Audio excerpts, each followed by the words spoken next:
حضرت حسن بصری رحمۃ اللہ علیہ فرماتے ہیں کہ دل کے بگڑنے کی 5 نشانیاں ہیں۔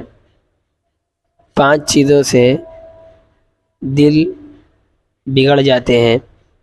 نمبر 1، توبہ کی امید پر گناہ کرنا۔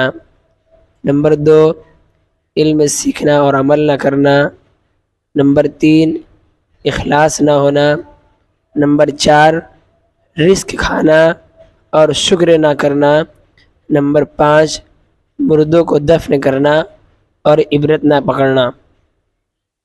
امام شافعی رحمۃ اللہ علیہ فرماتے ہیں دل کو روشن کرنا ہو تو غیر ضروری باتوں سے پرہیز کرو۔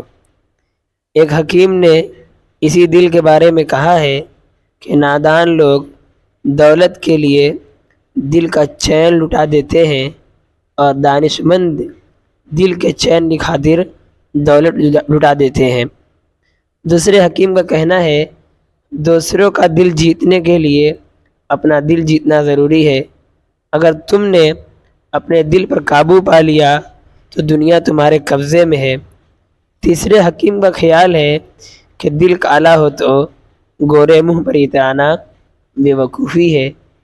اور ایک چوتھے حکیم صاحب کی رائے یہ ہے کہ بے وقوف کا دل اس کی زبان میں ہوتا ہے اور عقل مند کی زبان اس کے دل میں ہوتی ہے۔